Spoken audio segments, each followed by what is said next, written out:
Δόξα Σοι ο Θεός ημών, δόξα Σοι βασιλεύ ουράνιε παράκλητε, το πνεύμα της αληθείας, ο πανταχού παρών και τα πάντα πληρών, ο θησαυρός των αγαθών και ζωής χορηγός, ελθέ και σκήνωσον εν ημίν, και καθάρισον ημάς από πάσης κυλίδος, και σώσον αγαθέτας ψυχάς ημών. Αμήν. Καλησπέρα, καθίστε.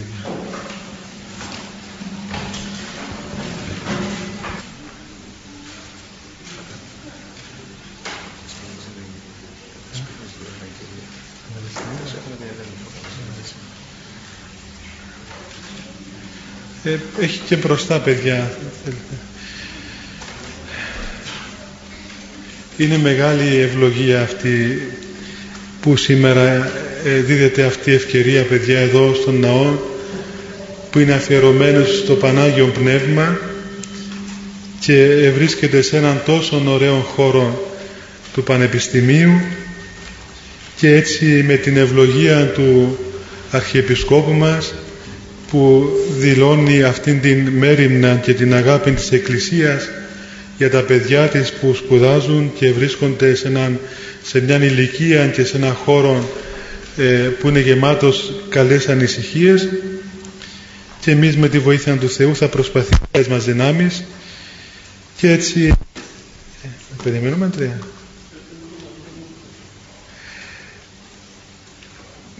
Μαζί μας έχουμε και τη χαρά σήμερα να είναι και η γνωστή σε όλους σας η Ελένη Φωκά, που βρίσκεται από εκεί στο βόρειο μέρος της Κύπρου και δίδει και αυτή τη μαρτυρία της πατρίδας μας και της Εκκλησίας μας μέσα σε έναν τόσο δύσκολο χώρο που είναι γεμάτο Τούρκους μουσουλμάνους.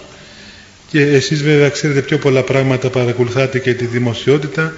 Εγώ ξέρω μόνο ότι είναι ένας άνθρωπος ο οποίος αυτήν το λόγο της αληθείας που έλαβε, νομίζω εδώ σπούδασες, Ελένη? Πού σπούδασες? Έτσι.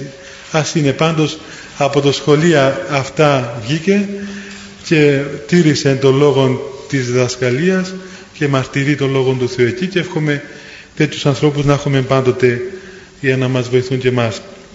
Λοιπόν,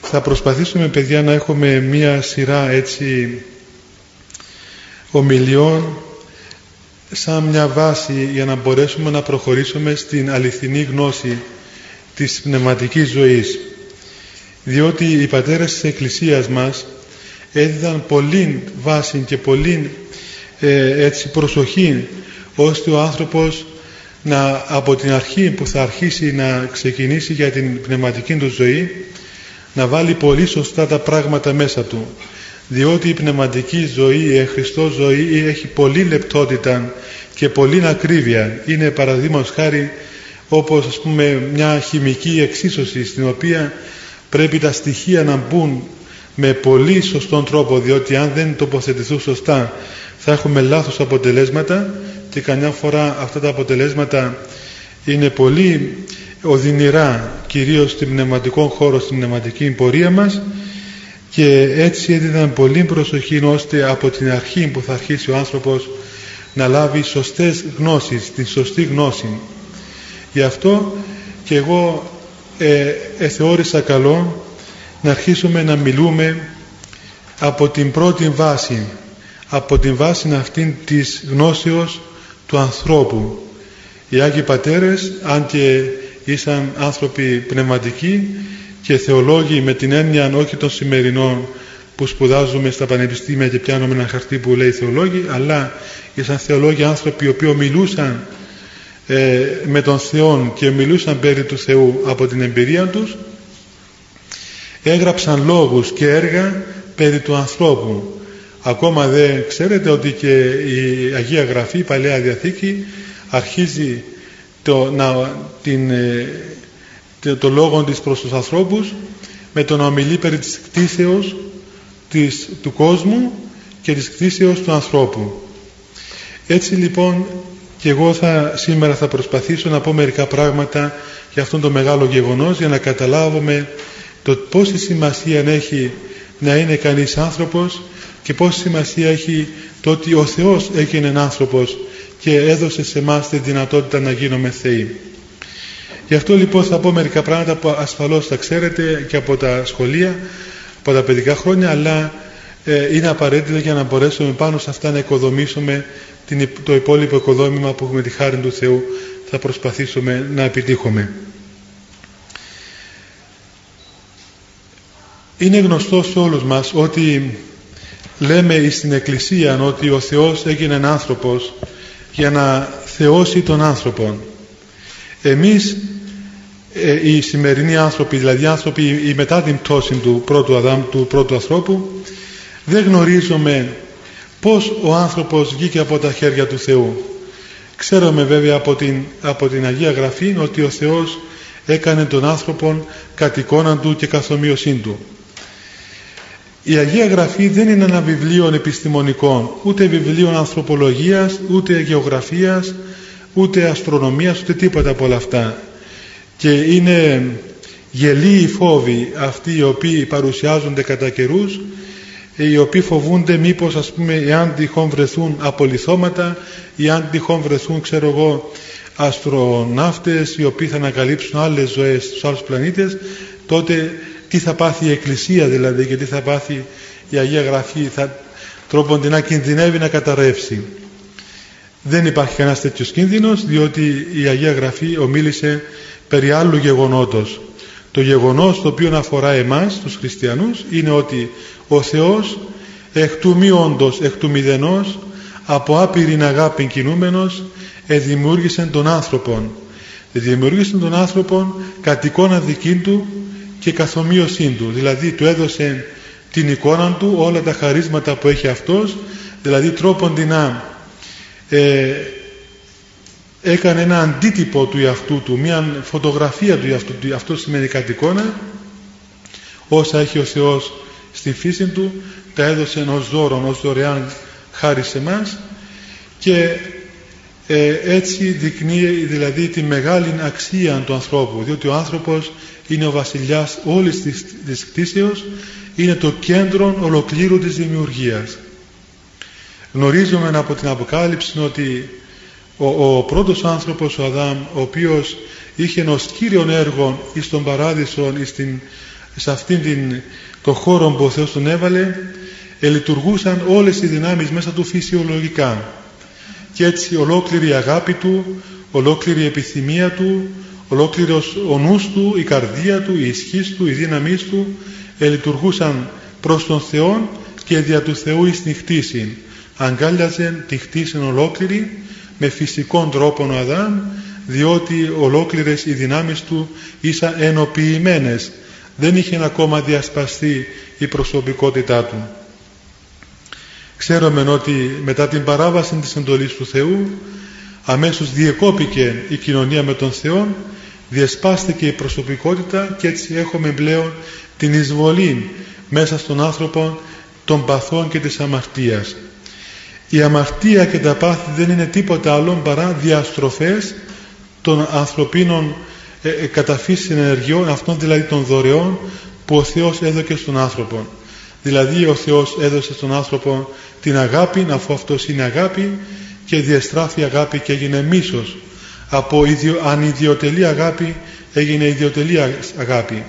Ο Θεός έδωσε στον νου του ανθρώπου ως έργον την αδιάλειπτον προσευχή. Η αδιάλειπτος προσευχή δεν είναι τίποτα άλλο παρά η συνεχής θεωρία του Θεού, και όμως με την πτώση εσταμάτησε αυτόν το έργο και ο νους εστράφηκε εις την ύλη, εστράφηκε εις τον κόσμο, εις την κτήση, και ελάτρευσε την κτήση αντί τον χτίστην. Και έτσι έχουμε τα γεννήματα της ειδωλολατρίας, η οποία βέβαια δεν ήταν μόνο προ Χριστού, αλλά συνεχίζει μέχρι σήμερα με διαφορετικές φάσεις και με διαφορετικά ενδύματα. Έχουμε την πορεία του ανθρώπου μέσα στους αιώνες, έχουμε την αποκάλυψη του Θεού εις τον εκλεκτό λαό του Ισραήλ, και εν συνεχεία την εισβολή του Θεού εις τον κόσμο, την σάρκωση του Θεολόγου. Ο Χριστός ήρθε στον κόσμο όχι για να μας δώσει το Ευαγγέλιο ως σύνολο αληθιών. Το Ευαγγέλιο δεν είναι ένα βιβλίο όπως το Κοράνι, το οποίο έπεσε από τον ουρανό και λέει μέσα φιλοσοφίες οι οποίες είναι έτσι αφ' αυτού τους στηριγμένες για να αποτελούν έναν νόμο και έναν κώδικα στους ανθρώπους. Το Ευαγγέλιο δεν είναι τίποτα άλλο παρά η εμπειρία των Αποστόλων που ζούσαν μαζί με τον Χριστό. Ο Χριστός ήρθε στον κόσμο όχι για να μας αποκαλύψει ιδέες ή για να μας δώσει μια φιλοσοφία ή μερικές αρχές, αλλά ήρθε στον κόσμο για να μας δώσει τον εαυτόν Του, ο οποίος δίδεται εις τον κόσμο καθημερινώς εις την Εκκλησία, εις την Θείαν Ευχαριστία. Αυτό ήταν το νόημα της σαρκώσεως του Θεού Λόγου.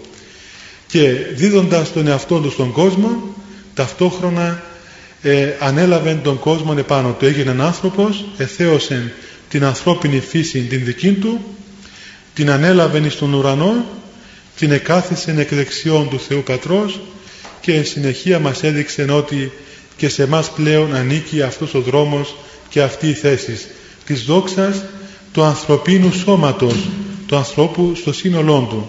Ο άνθρωπος πλέον δεν είναι μόνο ψυχή ή μόνο μια ηθικολογία, αλλά συνολικά άνθρωπος σ' όλο του το είναι. Αραλαμβανόμενος ο Θεός εις τον ουρανό, άφησε στον κόσμο την Εκκλησία, και η Εκκλησία είναι ακριβώς ο πνευματικός χώρος εις τον οποίο παραδόθηκε από γενεά σε γενεάν ως εμπειρία πλέον η γνώση του Θεού, του αληθινού Θεού. Έτσι η Εκκλησία μας από τότε που ήρθε ο Χριστός, από την ημέρα της Πεντηκοστής, έλαβε σαν παρακαταθήκη, σαν θησαυρόν, σαν δώρον, σαν κληρονομιά αυτήν τη χάρη του Αγίου Πνεύματος.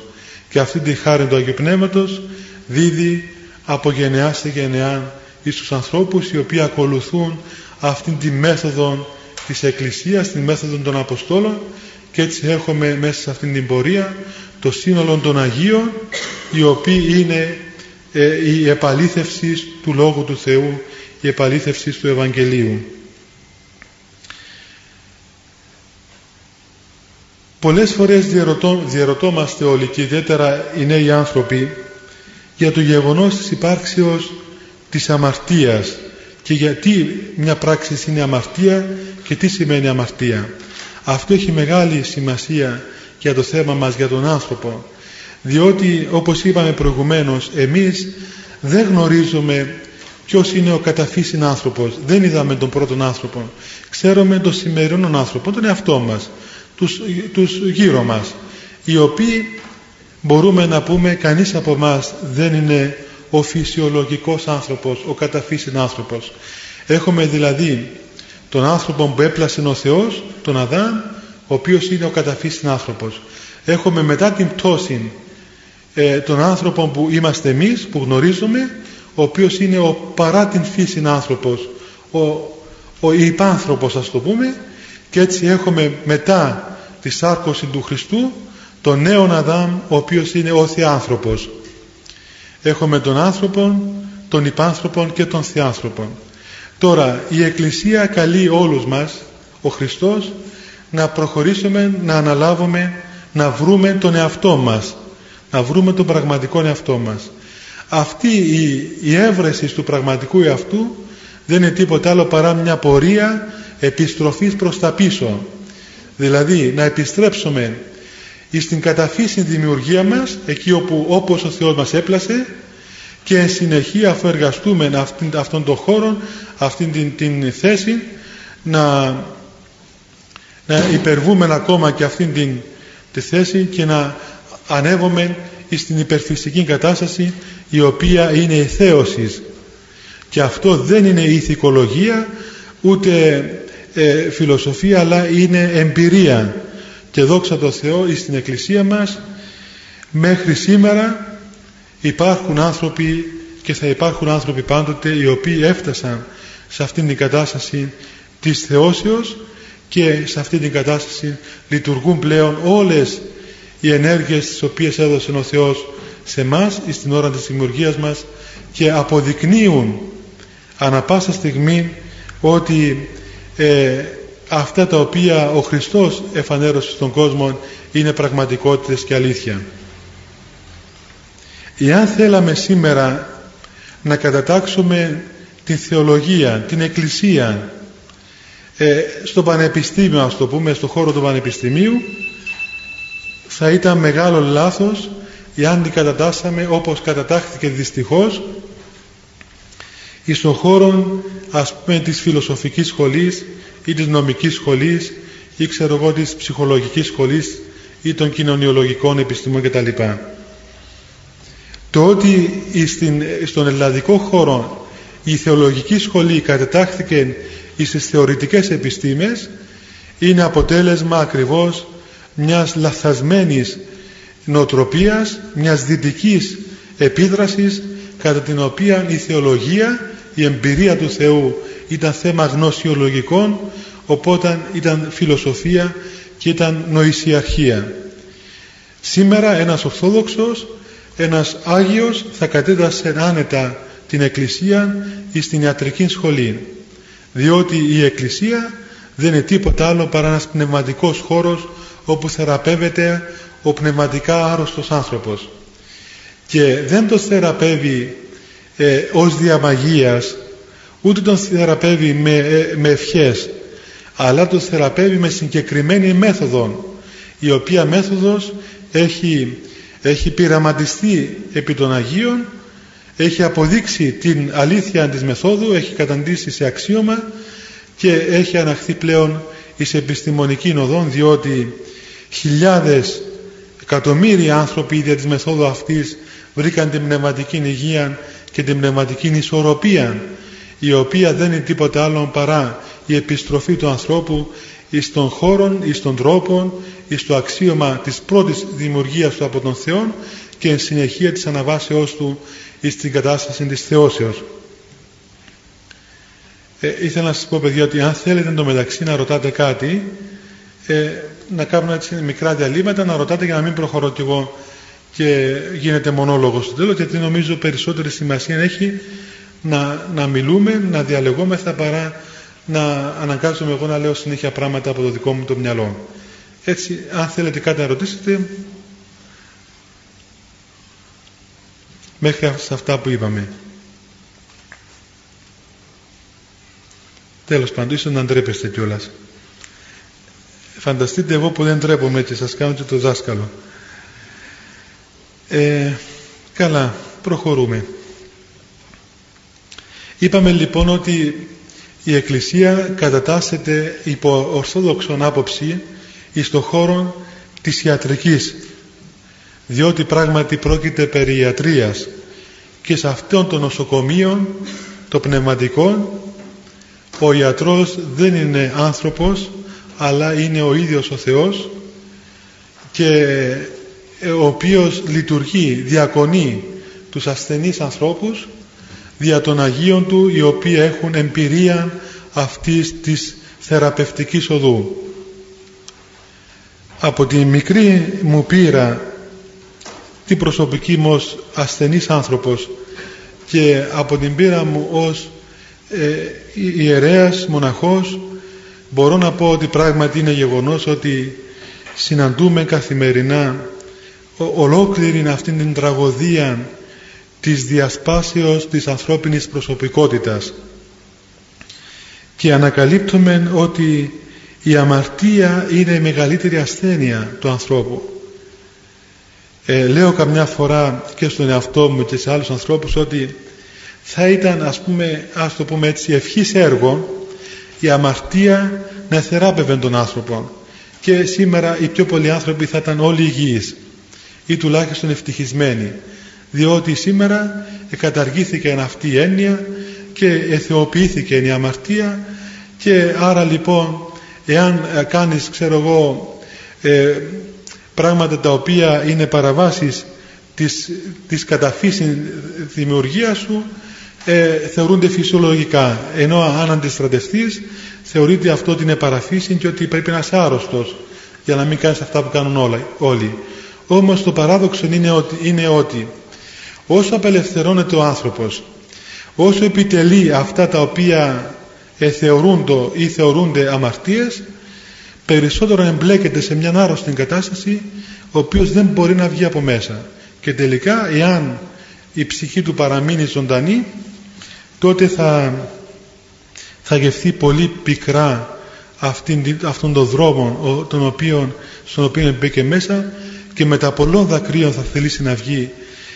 Είδα εκατοντάδες ανθρώπους να κλαίουν με μαύρα δάκρυα για τους καρπούς της αμαρτίας.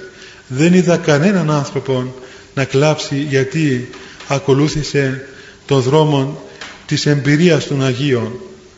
Αντίθετα, ενώ στα μάτια του κόσμου φαίνονται δυστυχισμένοι, όμως αυτή η καρδία τους ήταν γεμάτη με ουράνια χαρά και ανέκφραστη μακαριότητα, την οποία ευχόμαστε πολλές φορές έστω ψήγματα να είχαν οι άνθρωποι για να καταλάβουν πού τελικά βρίσκεται αυτή η ευτυχία την οποία ψάχνουν. Επειδή είπαμε για την αμαρτία και τις συνέπειες της, θα πούμε και λίγα λόγια για το τι σημαίνει αμαρτία. Αφού λοιπόν ξέρουμε ότι τελικά βρίσκομαστε στην κατάσταση της πτώσεως του υπανθρώπου, του διασπασμένου ανθρώπου, του διασκορπισμένου, του ανθρώπου ο οποίος παρουσιάζει μέσα του πολλούς εαυτούς και πολλές θελήσεις και πολλές ενέργειες και ποικιλία νοοτροπίας, διαρωτόμαστε γιατί λοιπόν μια πράξη να είναι αμαρτία.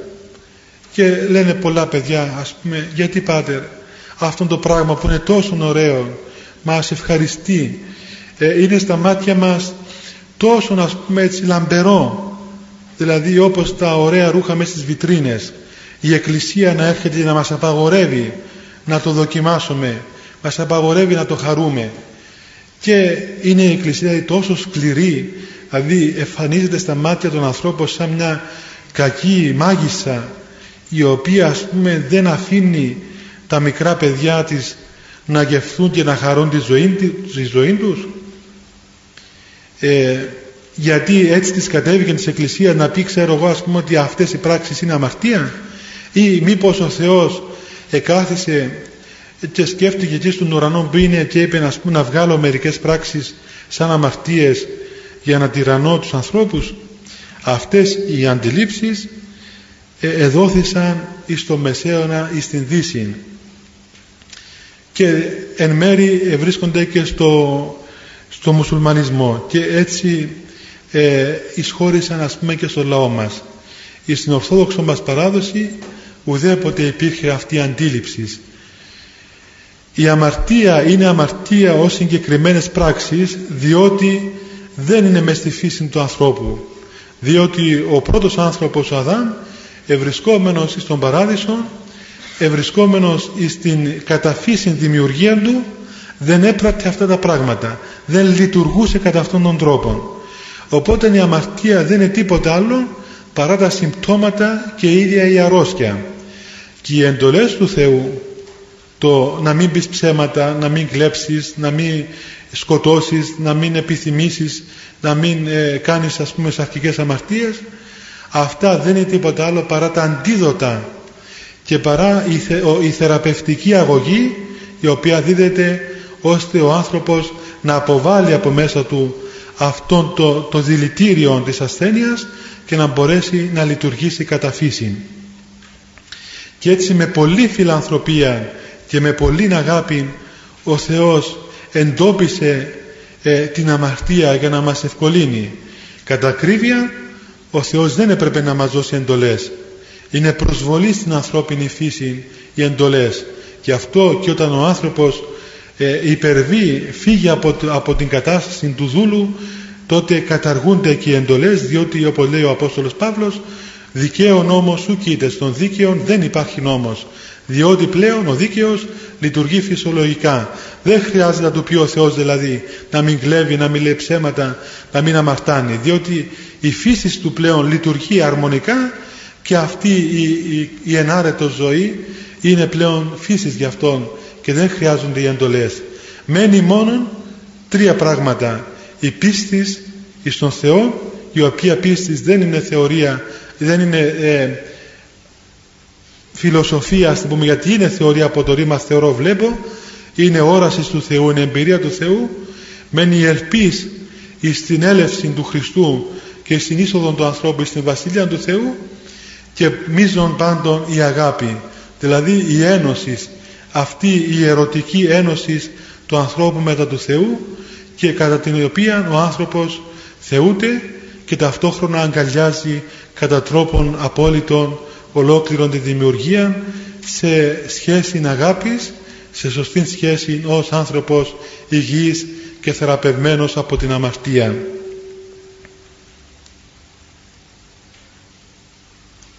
Θέλετε να πούμε τίποτα?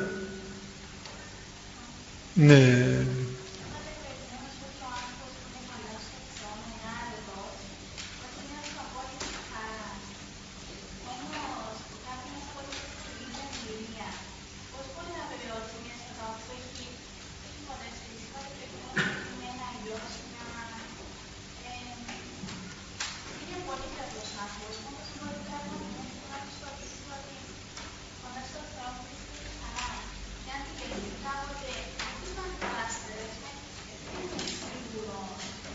Ναι.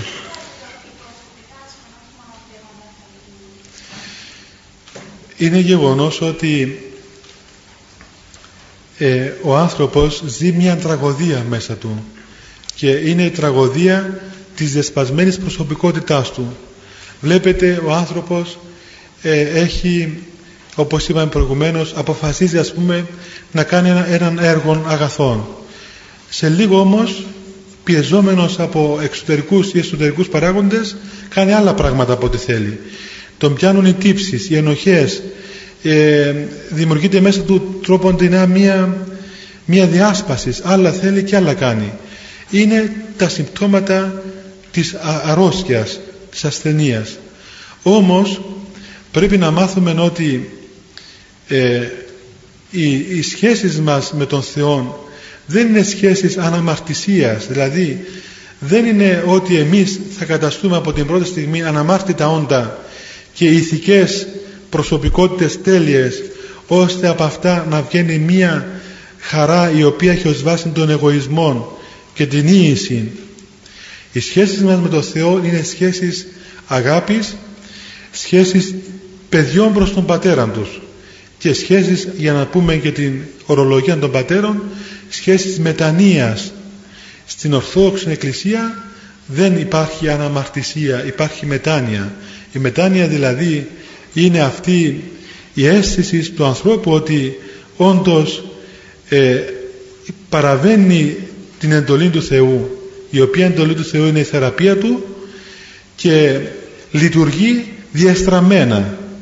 Όταν αισθανθεί την διαστροφή της φύσεως του, τότε αρχίζει να προσεύχεται. Αυτή η προσευχή είναι η εξήτηση του ελέους του Θεού, της υπάρξης του Θεού, διότι ο Θεός είναι πρόσωπον. Ο Θεός δεν είναι ιδέα. Ο Θεός είναι πρόσωπον, και μάλιστα το κατεξοχήν πρόσωπον, βάσει του οποίου δημιουργηθήκαμε και εμείς. Και αν οποιαδήποτε προσωπική σχέση στον κόσμο αυτόν έχει δύναμη, φανταστείτε πόση δύναμη έχει και πόση ένταση έχει η προσωπική σχέση μετά του Θεού. Όταν ο άνθρωπος μπει σωστά σε αυτόν τον χώρο της σχέσεως του με τον Θεό, ανατέλει μέσα του σιγά σιγά αυτή η ισχυρά ελπίδα της αγάπης του Θεού. Παραβλέπει το γεγονός της αμαρτίας του, παραβλέπει το γεγονός της αποστασίας του, παραβλέπει το γεγονός της αρρώσκιας του, και έχει την χαρά της ελπίδας, όπως ένας άρρωστος ο οποίος είναι μεν στο νοσοκομείο, υποφέρει, πονεί από τα τραύματά του, αλλά ξέρει ότι είναι στα χέρια ενός πολύ καλού γιατρού. Το νοσοκομείο έχει πολύ καλά μηχανήματα, υπήρξαν κι άλλοι πολύ τέτοιοι άρρωστοι, και όμως όλοι έγιναν καλά. Και έτσι, με την ελπίδα ότι όλα θα πάνε καλά, αρχίζει να τέλει σιγά σιγά η χαρά μέσα του. Η χαρά που δίνει ο κόσμος είναι χαρά εξωτερική, διότι εξαρτάται από εξωτερικούς παράγοντες. Δηλαδή, εάν ας πούμε η οικογένειά μας είναι καλή, ευτυχισμένη, αν οι σπουδές μας πάνε καλά, εάν όλες οι εργασίες μας, όλες οι ενέργειες μας είναι καλά και πάνε καλά, αυτά όλα τα εξωτερικά επιδρούν στο εσωτερικό είναι μας συνήθως, και μας δημιουργούν και μας ευχάριστες καταστάσεις και χαρά και ευτυχία. Εάν τα εξωτερικά γεγονότα δεν πάνε καλά, συνήθως και η ψυχή μας συμβαδίζει και τότε και εσωτερικά δεν πάμε καλά. Όμως στον χώρο των πνευματικών της Εκκλησίας δεν συμβαίνει έτσι. Ανεξαρτοποιείται ο άνθρωπος από την επίδραση του περιβάλλοντος του. Είναι ελεύθερος από το περιβάλλον του. Έστω και αν όλα τα έξω πάνε κακά και τον απειλούν και τον συνθλίβουν και αν ακόμα τον εξαφανίσουν από το πρόσωπο της γης, τότε αυτή η χαρά και η ειρήνη παραμένουν μέσα του, διότι πλέον αποτελούν εσωτερικό γεγονός. Είναι δηλαδή εκ των ένδων προς τα έξω, όχι εκ των έξω προς τα ένδων. Διότι ακριβώς η χάρη του Θεού, η χάρη του Αγίου Πνεύματος έχει την δύναμη να εισχωρεί μέχρι το βαθύτατον είναι του ανθρώπου. Και αυτό απέδειξαν οι Άγιοι, οι οποίοι ενώ ήσαν καταδιωγμένοι, ενώ ήσαν φτωχοί, ενώ ήσαν εις ερήμους, ήσαν μες στα σπήλια, οι μάρτυρες τους έτρωγαν τα λιοντάρια και τους έσφαζαν οι δήμοι. Αυτοί οι άνθρωποι ήσαν άνθρωποι ειρήνης, χαράς και άνθρωποι οι οποίοι μπορούσαν να αγκαλιάσουν με απόλυτη αγάπη ακόμα και τους πιο ανθρώπους που τους μισούσαν και τους σκότωναν. Όταν ο άνθρωπος μπει σωστά στην πνευματική ζωή, τότε από την πρώτη κιόλας ώρα αρχίζει να ανατέλει μέσα του το φως της ελπίδος του Θεού. Όμως οπωσδήποτε έχουμε μία πορεία και αυτή η πορεία θέλει και αγώνα, θέλει και υπομονή, θέλει καρτερία και προπάντων θέλει την πίστη ότι ο Θεός ως καλός ιατρός έχει στα χέρια του τη δική μας πορεία, η οποία είναι μια συνεργασία της ανθρωπίνης ελευθερίας μας με την ελευθερία και τη χάρη του Αγίου Πνεύματος. Απόδειξη είναι ότι ενώ πολλές φορές όλοι μας λένε ότι δεν πάμε καλά και ότι αγωνιζόμαστε και δεν βλέπουμε τίποτα, εν τούτης δεν βγαίνουμε έξω από την Εκκλησία. Παρά τα χάλια μας δηλαδή παραμένουμε στο πνευματικό χώρο της Εκκλησίας, διότι υπάρχει μια μυστική έλξης, μια μυστική δύναμη που μας συγκρατεί παρόλο την αντίθεση που συναντούμε σε κάθε βήμα μας.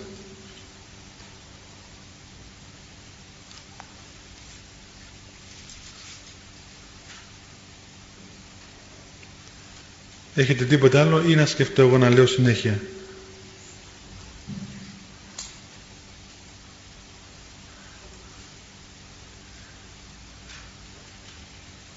Έτσι σιωπάτε και στα μαθήματα σας? Αν σιωπάτε έτσι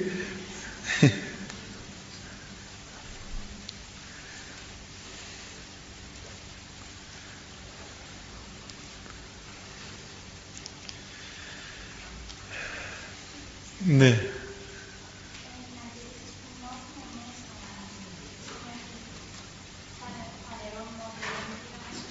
Όχι, όχι. Οι αντιρρήσεις που αισθανόμαστε μέσα μας φανερώνουν ότι είμαστε άνθρωποι. Και αλλήμον, αν δεν είχαμε αντιρρήσεις, θα είμαστε δηλαδή τούβλα, ας πούμε. Και άρνηση του Θεού. Γιατί όχι? Κοίταξε να δεις κάτι. Ο Θεός μας έστω το δικαίωμα να τον αρνηθούμε, αλλά με καλό τρόπο ώστε να τον ανακαλύψουμε. Βέβαια, διότι κοίταξε, τίποτα δεν είναι πώς να πούμε, δεδομένο και δεν δέχεται μία ασπαντήρηση. Βεβαίως, και η ίδια ύπαρξη του Θεού. Διότι πώς να πούμε, πώς μπορεί κάποιος να αξιώσει, ας πούμε, να δεχθεί τον Θεό έτσι χωρίς να τον ερευνήσεις? Αυτό το έκανα στην Δύση. Ο Μεσαίωνας το έκανε αυτό και γι' αυτό και τους έκαιγαν κιόλας. Βλέπετε, η αίρεση, η απόκληση από την ορθή δόξα περί του Θεού δεν σηκώνει αντίρρηση. Σηκώνθηκε, ξέρω εγώ, ο Γαλιλαίος να πει ότι η γη δεν είναι ίσα και είναι στρογγυλή, του πήγε να τον κάψει ο Πάπας. Γιατί? Διότι πριν εξέπεσε ο ίδιος από την αντίληψη, την ορθή δόξα περί του Θεού. Στην Εκκλησία έχουμε έρευνα. Οι μεγαλύτεροι ερευνητές ήταν οι Άγιοι. Οι Άγιοι έφτασαν, δοκίμασαν όλα τα σημεία, εξεκίνησαν ακριβώς από αυτή την έννοια. Άραγε υπάρχει Θεός? Εάν υπάρχει Θεός, τότε να το δοκιμάσουμε, να τον ερευνήσουμε. Αν δεν υπάρχει, να τον απορρίψουμε. Θα είμαστε πολύ ανόητοι άνθρωποι και πολύ κακόμοιροι άνθρωποι, εάν, ας πούμε, κάνουμε όλον αυτόν τον αγώνα βασιζόμενοι σε μια πιθανότητα, ότι πιθανόν να υπάρχει Θεός. Εάν δεν είμαστε όχι 100% αλλά 1.000.000% σίγουροι περί της υπάρξεως του Θεού ως εμπειρίας στην καρδία μας, τότε ποιος τρελός θα ήταν αυτός που θα ακολουθήσει το Ευαγγέλιο και τον Χριστό?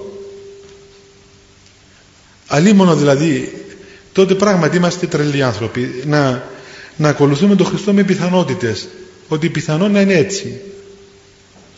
Και εάν βέβαια η ευαγγελική ζωή, η ζωή της Εκκλησίας ήταν, ξέρω εγώ, καλά, εντάξει, δεν χάσαμε και τίποτε. Αν είμαστε και σε ένα σύλλογο τρόποντινά που δεν είναι και σωστός, και τι έγινε? Δεν είναι έτσι τα πράγματα όμως. Η Εκκλησία δεν είναι ένας σύλλογος που ανήκουμε εν μέρη. Στην Εκκλησία ζούμε ολόκληροι ως υπάρξεις, οι οποίοι δεχόμαστε κατά απόλυτον τρόπον το Θεό μέσα μας. Οπότε πρέπει να οπωσδήποτε να δοκιμάσουμε εάν όντως υπάρχει ο Θεός. Και υπάρχει ο τρόπος, και οι πατέρες μας, οι Άγιοι της Εκκλησίας, μας έδειξαν ακόμα και το όργανο με το οποίο θα ανακαλύψουμε εάν υπάρχει Θεός. Ποιον είναι? Είναι η καρδία μας. Το είπε ο Χριστός: μακάρι η καθαρή την καρδία, ότι αυτοί τον Θεόν όψονται. Το οπτικό όργανο, το όργανο εκείνο το οποίο θα εντοπίσουμε, θα δούμε τον Θεό, δεν είναι τίποτα άλλο παρά η καρδία μας. Και η μέθοδος είναι η κάθαρση της καρδίας. Οπότε εάν ένας άνθρωπος είναι άθεος, είναι πολύ καλά. Εάν θέλει να δει τον Θεό, τότε να μην ψάχνει να τον βρει με λογικά επιχειρήματα, θα του υποδείξουμε τον δρόμο με τον οποίο τον είδαν όλοι. Και αυτός ο τρόπος και ο δρόμος είναι η κάθαρση της καρδίας του. Εάν καθαρίσει την καρδία του και δεν δει τον Θεό, τότε έχει κάθε δικαίωμα να τον απορρίψει. Διότι ο Θεός δεν υπάρχει βάσει της λογικής. Ένας Άγιος, ο Άγιος Σημειών, ο νέος θεολόγος, είπε ότι ο Θεός δεν υπάρχει. Και δεν υπάρχει διότι δεν υπάρχει με κανέναν τρόπο υπάρξεως που γνωρίζουμε εμείς. Και είναι ανύπαρκτος ύπαρξης ο Θεός. Υπάρχει, αλλά δεν υπάρχει με τρόπον υπάρξεως που συγκρίνεται με αυτόν τον κόσμο. Ο Θεός δηλαδή δεν καταλαμβάνεται δια της λογικής, δια της φιλοσοφίας, αλλά δια της εμπειρίας. Όταν αποκτήσεις την εμπειρία του Θεού, τότε ο νους μπορεί να εκφράσει αυτήν την εμπειρία.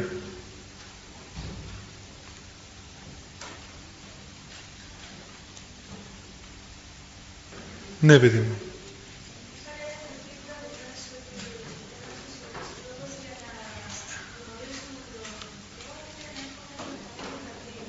Ναι.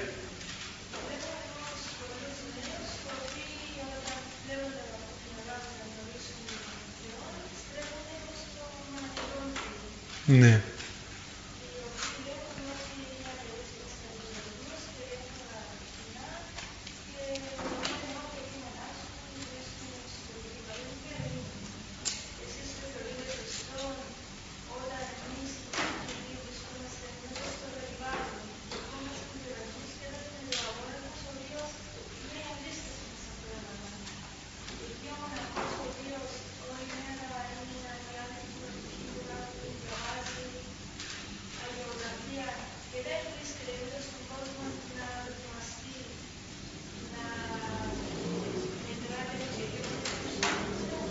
Ναι. Λίγα γιατί δεν θα τα θυμάμαι μετά. Να τα πούμε αυτά και μετά, γιατί θα ξεχάσω, θα μείνουμε έτσι. Πες να δούμε. Ναι.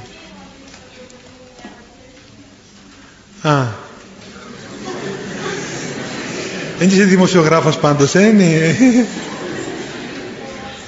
Γιατί αν είσαι δημοσιογράφος θα άρχισα να φοβούμαι ότι γράφουν και για τον Μαχαιράν τώρα, ότι θα γίνει άβατος. Και η πλειοψηφία είναι γυναίκες εδώ και θα κινδύνευα. Λοιπόν, κοίταξε να σου πω, παιδί μου. Καταρχάς εγώ είμαι μοναχός, έτσι.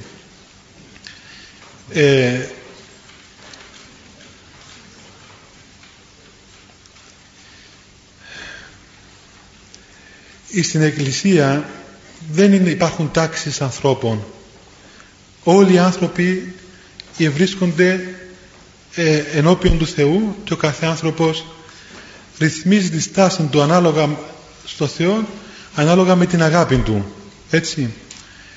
Και όπως κάποιος άνθρωπος, παραδείγματος χάρη, που θέλει να παντρευτεί μια κοπέλα, άλλος ας πούμε πάει και σιγά σιγά το λέει στον πατέρα της, στη μάνα της, και περιμένει ας πούμε να το απαντήσουν και κάνει υπομονή και αραβωνιάζεται και ξέρω κάνει 2-3 χρόνια αραβωνιασμένος και προχωρεί να φτάσει στο γάμο ας πούμε σε μερικά χρόνια. Και άλλος άνθρωπος από τον πολύ αγάπη που έχει προς την κοπέλα, ας πούμε, που αγάπησε, πάει μια νύχτα και την κλέβει και φεύγει. Το ίδιο πράγμα συμβαίνει και με τους μοναχούς. Δηλαδή το κίνητρο το ότι γίναμε μοναχοί δεν ήταν για να πάμε στο μοναστήρι να γεωγραφούμε όλη μέρα και να διαβάζουμε και να προσευχόμαστε, αλλά αυτός ο πλούτος της αγάπης του Θεού ήταν τόσο έντονος ώστε δεν μπορούσαμε να κάνουμε διαφορετικά. Δηλαδή όταν πληρωθεί ο άνθρωπος από την αγάπη του Θεού, τότε σβήνουν όλα τα υπόλοιπα άλλα. Αυτό δεν συμβαίνει σε όλους. Είναι θέμα προσωπικό του καθενός, έτσι. Η μοναχική ζωή ασφαλώς είναι μία ζωή τελειότητος. Είναι μία ζωή η οποία καλύπτει, ας πούμε, γεμίζει αυτόν τον άνθρωπο που αγαπάει πάρα πολύ. Όμως τελικά δεν είναι η μοναχική ζωή σαν ένας τρόπος που μας γεμίζει, αλλά η ζωή της Εκκλησίας. Ο Χριστός είναι το πλήρωμα της υπάρξεώς μας.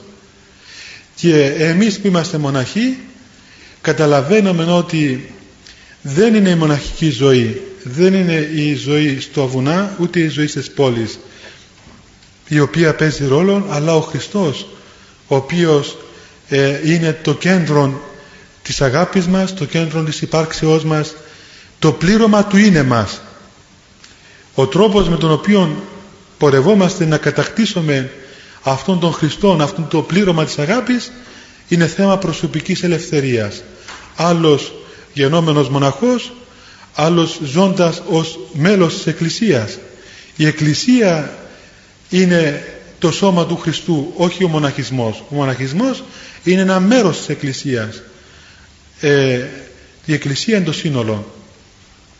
Τώρα το ότι ζείτε στον κόσμο, ας πούμε, και έχετε πιο πολλούς πειρασμούς, αυτό βέβαια είναι, πώς να πούμε, αξιέπαινον, αλλά μπορώ να σας πω ότι στο μοναστήρι και στην έρημο έχουμε πολύ περισσότερους πειρασμούς. Και όταν λέμε πειρασμούς δεν εννοούμε να δεις κάτι ή να ακούσεις κάτι, αλλά ο πνευματικός πόλεμος ο οποίος υφίσταται μέσα στην έρημο είναι τιτάνιος, τόσο τιτάνιος ώστε δεν περιγράφεται. Γι' αυτό και έχουμε, ας πούμε, γίγαντες αγιότητος οι οποίοι βγήκαν μέσα από την έρημο. Τώρα, γιατί το Σταυροβούνι είναι άβατο? Είναι άβατο γιατί ήταν πάντα άβατο και μετά κάποτε σταμάτησε να είναι άβατο και μετά έπρεπε να ξαναγίνει άβατο όπως ήταν πάντα, και όπως όλα τα μοναστήρια ήταν κάποτε άβατα. Γιατί είναι άβατο? Όχι γιατί έχει τίποτα να κάνει εναντίον των γυναικών, όχι. Απόδειξη ότι υπάρχουν και γυναικεία μοναστήρια. Ούτε ότι θα πάνε οι γυναίκες και θα σκανδαλίσουν τους μοναχούς. Είναι πολύ ηλώδης, ας πούμε, αντίληψη αυτή και ανόητη. Δεν είναι αυτό. Διότι το μοναστήρι είναι μοναστήρι και μοναστήρι σημαίνει έρημος και μοναστήρι σημαίνει απομάκρυσης από τον κόσμο, ώστε να υπάρξει εκεί η ελευθερία του ανθρώπου να επιδοθεί ολόκληρο στην αγάπη του Θεού. Και οι άντρες δεν έπρεπε να πηγαίνουν πολύ, έπρεπε να γίνουν λιγότεροι, αλλά δεν υπάρχουν και περιορισμένες ώρες επισκέψεων ακόμα και σε άντρες. Κοίταξε, καλό είναι να σου πω, Καλό είναι κάθε άνθρωπος να ξέρει ότι είναι τόσο χαριτωμένος όταν διατηρεί τη φυσικότητά του. Όπως ένας άνδρας δεν γίνεται μητέρα και θα ήταν παραφύση αν επιζητούσε να γίνει μητέρα, αλλά είναι πατέρας, το ίδιο πράγμα και μια γυναίκα, ας πούμε, πρέπει να ξέρει ότι είναι γυναίκα, είναι μητέρα, έχει τους χώρους της, τους τρόπους της, κατά τον ίδιο τρόπο και ο άνδρας. Και εάν στην Εκκλησία φαίνονται εξωτερικά ότι υπάρχουν μερικοί περιορισμοί, αυτοί δεν είναι για να καταργήσουν τη γυναίκα, αλλά για να την αξιολογήσουν, για να την βοηθήσουν να σταθεί πολύ σωστά. Εξάλλου είναι γνωστό και ιστορικά ότι το Ευαγγέλιο έδωσε την σωστή θέση στη γυναίκα, σε μια εποχή που η γυναίκα ήταν αντικείμενο. Και σήμερα αυτοί που νομίζουν ότι εξυψώνουν τη γυναίκα μετά να την κάνουν διαφήμιση ακόμα και στα μακαρόνια, τελικά είναι, αν αγαπούσαμε τη γυναίκα και εσείς αν αγαπούσατε τον εαυτό σας, έπρεπε να κάνετε μια εκστρατεία κατά αυτού του εξευτελισμού που συμβαίνει στο γυναικείο φύλο. Διότι ας πούμε πως δεν τρέπεται κανείς να διαφημίζεται, ας πούμε, ακόμα και στα σαπούνια και στα απορρυπαντικά και στα χαρτιά υγείας, ας πούμε, και παντού το γυναικείο σώμα. Και αν υπήρχε γυναικεία συνείδηση σωστή, έπρεπε όχι να απορεί γιατί το Σταυρογούνι δεν δέχεται γυναίκες, αλλά γιατί διαφημίζουν τις γυναίκες μέσα στους δρόμους και μέσα στα περιοδικά και τις πουλούν. Ας πούμε, βλέπετε ένα περιοδικό σήμερα για να πουληθεί πρέπει να βάλει μια γυναίκα απ' έξω, διαφορετικά δεν πουλιέται. Οπότε έχουμε πολλά μέτωπα που πρέπει να παλέψετε εσείς σαν γυναίκες, να σταθείτε ψηλά γιατί είστε μητέρες. Ο Θεός σας έκανε να είστε μητέρες και σας έδωσε ως πρότυπο την Θεοτόκον, η οποία είναι το δείγμα της παρθενίας, της καθαρότητας, της αξίας της γυναίκας. Και σήμερα ζούμε σε μια εποχή που κατά εξοχήν εξευτελίζει την γυναίκα. Οπότε εκεί να πονέσουμε. Όχι, αυτό δεν είναι τίποτε. Εξάλλου τι είναι το Σταυρογούνι, είναι ένα μοναστήρι, δεν είναι τίποτα άλλο.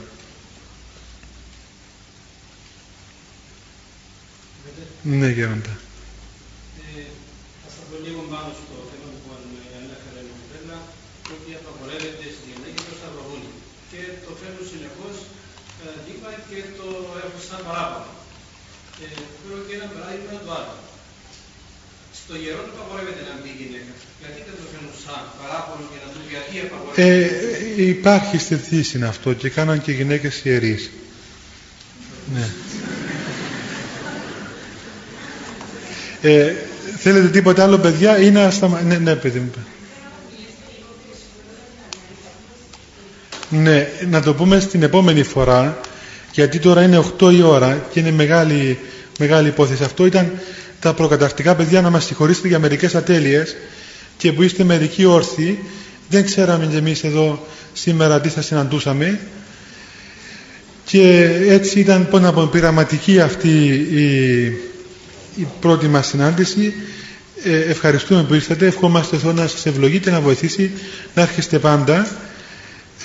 Μαζί με τις ομιλίες θα φροντίσουμε να κάνουμε και μερικές έτσι λατρευτικές συνάξεις εδώ και να καταλάβουμε ότι η Εκκλησία δεν είναι μόνο λόγια, αλλά είναι και προσευχή και εμπειρία. Έτσι στις, πότε είπαμε, 17 του παρόντος μηνός θα έρθω πάλι από τις 3 η ώρα το απόγευμα μέχρι τις 7 για εξομολόγηση ή για συζήτηση όποιος θέλει. Αυτό όμως αφορά τα παιδιά του Πανεπιστημίου, δηλαδή τους φοιτητές, ας πούμε, για να μην έρχονται και άλλοι άνθρωποι. Έχουμε άλλες ώρες για τους μεγάλους ανθρώπους. Να έρχονται τα παιδιά του Πανεπιστημίου. Στις 7 η ώρα θα έχουμε έναν εσπερινό όπου θα προσευχηθούμε και στον εσπερινό θα πούμε 2-3 λόγια πνευματικά και μπορούμε να κουβεντιάσουμε αν θέλουμε κάτι έτσι μεταξύ μας. Και η επόμενη έτσι ομιλία θα είναι τον Νοέμβριο πάμε, Οκτώβριο, πρώτη Δευτέρα του Νοεμβρίου. Θα κυκλοφορήσει πάλι και αυτό, πιστεύω, ανακοίνωση. Όμως κοιτάξτε, παιδιά, εάν θέλετε να διατηρηθεί αυτός ο χώρος εδώ, αυτό είναι στο χέρι σας. Η Εκκλησία έκαμε το βήμα νομίζω ότι παρά τις ατέλειές μας, εάν όλοι προσπαθήσουμε, θα μπορέσουμε να προχωρήσουμε με τη βοήθεια του Θεού. Έτσι λοιπόν να κάνουμε την προσευχή μας και να φύγουμε. Χριστέ, το φως του αληθινών, το φωτίζον και αγιάζον πάντα άνθρωπον ερχόμενων εις τον κόσμο, σημειωθεί το εφημάς του φως του προσώπου σου, είναι ένα αυτό ψώμεθα φως του απρόσιτον και κατεύθυνον τα διαβήματα ημών προς εργασίαν των εντολών σου, πρεσβείες της Παναχράντου σου Μητρός και πάντως σου των Αγίων αμήν. Διευχών των Αγίων Πατέρων ημών, Κύριε Ιησού Χριστέ ο Θεός ημών, ελέησον ημάς αμήν. Καλό βράδυ παιδιά. Εάν θέλετε κάτι να κουβεντιάζομαι, μπορείτε πριν αρχίσω με την ομιλία να λέτε τι θέμα θέλετε για να το κουβεντιάζουμε ελεύθερα χωρίς ιδιαίτερες προετοιμασίες. Ναι παιδί μου. Ναι, την επόμενη φορά να κάνουμε αγιασμό. Και αγιασμό. Βέβαια, εύκολο είναι. Καλό βράδυ και καλή αντάμωση.